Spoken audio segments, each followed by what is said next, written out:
I'm gonna talk about how you can professionally plant seeds and grow beautiful plants. Tomato seeds, lettuce seeds, all kind of seeds you guys do for the spring. Both of them, of these plants, they've been inside under the light. This is a commercial light I have. It's a spider farm. Even if it's $300 and it's nice light, maybe you say, okay, that's a beautiful plant. The roots are perfect white, but I will say, no, it's not. This plant is wiggly. You can see the difference. There is like 3 fingers from the roots towards the first place. That's way too much. This plant, so there is difference. This it's 2 weeks older than this one. You can say this one is still little, but there is only one figure. This is perfect plant. This one, I will tell you how to fix it if things like this happen. The problem with the wiggly plants is when the leaves are developed, they're getting heavier. They will break the stem. The stem won't hold the things, won't hold the plant. The first step I will talk about the soil a little bit.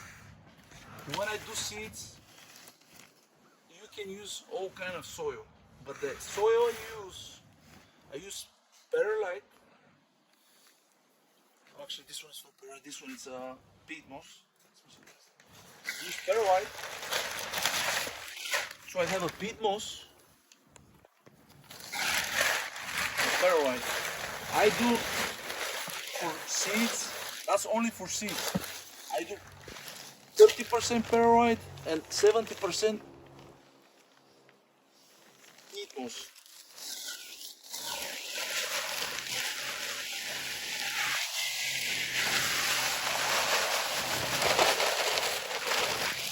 Many people will say, okay, in this soil there is no food. Yes, there is no food in this soil, and that's the purpose. That's the point to use. You can use really good rich soil, 707, but I don't recommend it for seeds, and I will tell you why. This soil here, there is no food, there is nothing basically. It's just when you need to feed them, and this is the good thing for the seeds, because if you put a rich soil, 707 for example, like a really rich soil, like this is really good soil, but it's not for seeds, because if you put this soil, you can grow fungus here in this soil, and then you have to spray chemicals. I don't want to spray chemicals on my plants. So that's why I do perlite. You can use, if you don't want to use perlite, you can use the vermicompost. I have it right here. Both of the things, perlite and vermicompost, are pretty much the same thing. So just more air in the soil, more air in the soil. The difference is there is a calcium here. But personally, to be honest, I like perlite way better than the vermicompost. I mix the soil. I want to show you all steps how I do the seeds. I mix the soil really good with the hands. Already got some water. It's warm water. I pre-soak everything. I mixed again.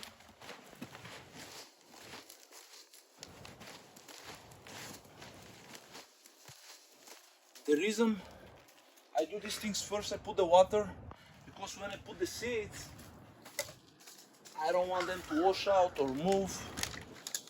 I have this 72 cell tray. When you get the soil, if you do like this, if you see how much dripping water, that's too wet. The perfect water, it's gotta have only 2-3 drips. You don't want to be too watery, because if it's too watery, you're gonna have a fungus again. They will root and they won't grow. Yeah, this one is still too much water. That's perfect wet soil, I would say. Okay. So the way I do it, here, the tray. I see many people do it, and there is like a hose here, there. You guys have to like really push it inside with the fingers. Couple times to be perfect.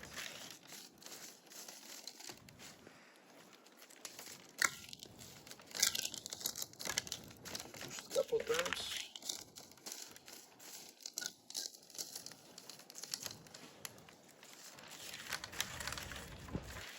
Okay. You see how there is still hole in it? You guys have to avoid these things. Because the seed will be weak or won't grow. So you gotta push really good. So all of them to be even. That's pretty good. So when I do this one, I make a hole. You can use finger, you can use whatever you guys find easy for you to use.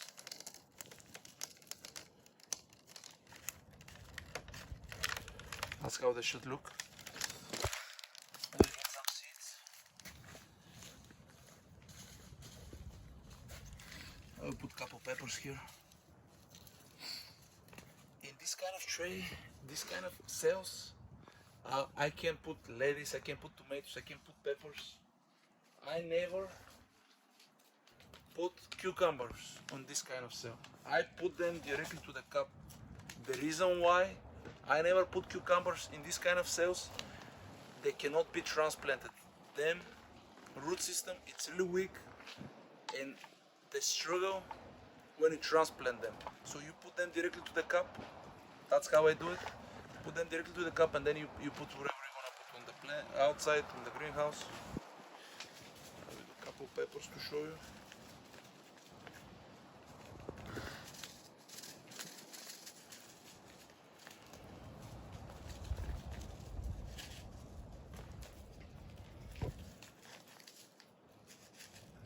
These actually are really good peppers.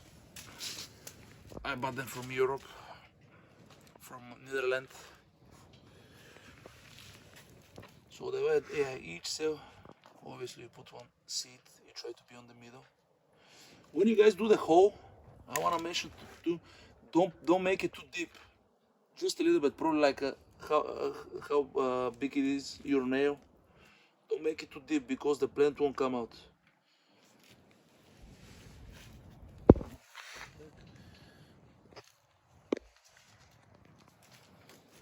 So the way I do it, from the corners, I close it a little bit. Close it.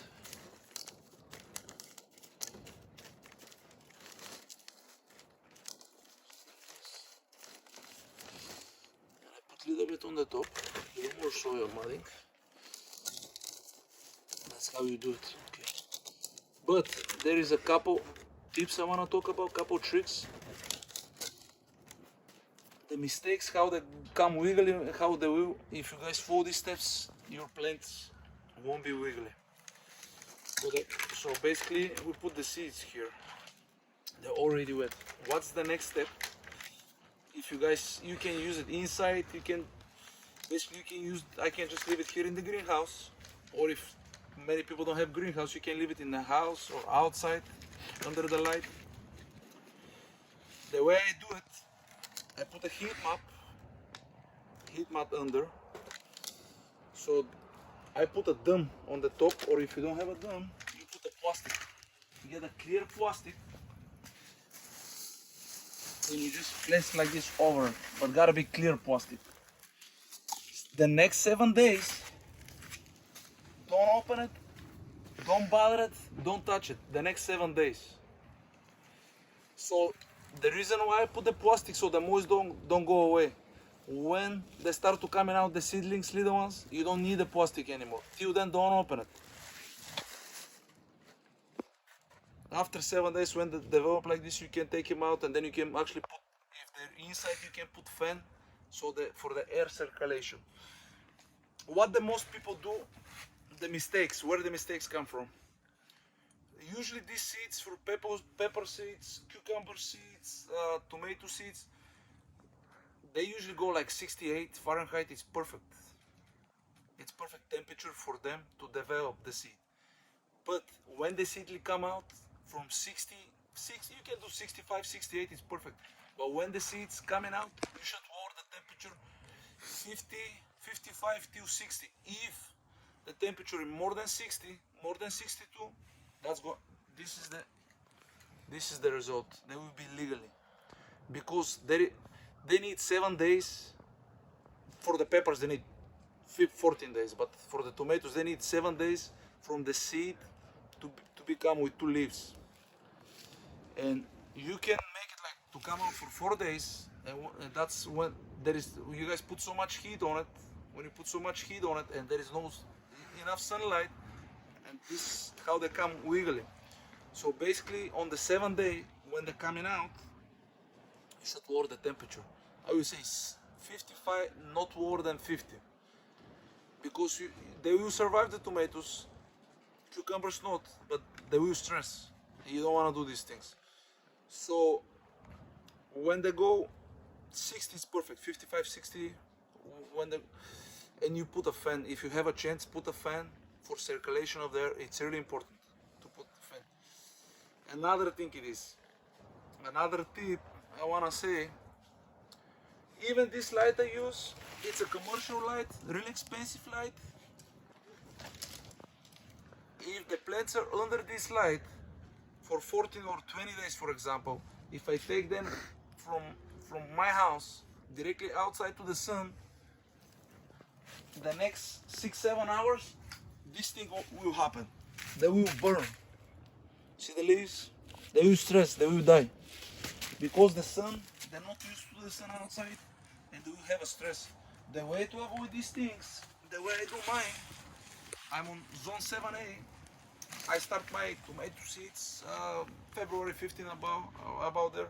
The way I do it, I keep them under the light, and if the day, for example, in February or March, it's pretty nice, it's 55, 60, I take the whole tray, I turn off the light inside, I just put them outside so they don't have the stress. You have to do these things for 7 to 14 days to avoid the stress. This is for people who do it in the grow light. If you do it outside, obviously you won't have this issue, but for me it's more work to do it on the greenhouse. It's more easy for me to do it in the house. That's because you cannot let them go below 55, so you have to have some kind of heater here. And here in the night sometimes it's going like 40, sometimes going 30. So this is pretty much what I have to say. If you guys have it.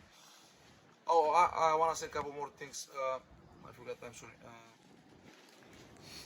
This thing, there is no soil on it basically. It's a peat moss, how I show you, and pearl white. There is no soil. After the 7 days, you have to fertilize it. You can put nitrogen, for example. They basically right now they need nitrogen. So the nitrogen, if you buy, I have here a bag. If you buy a fertilizer, if you see 10, 10, 10 or 15, 20, 15, the first thing it's nitrogen. You need a nitrogen for these leaves. Once in a week. Some people, when they need water, you can water them here under, between the tray and the pot. You don't even have to water them on the top. You can water them under, and they will drink as much as they need. This is the other pepper seeds. They look good. The pepper seeds.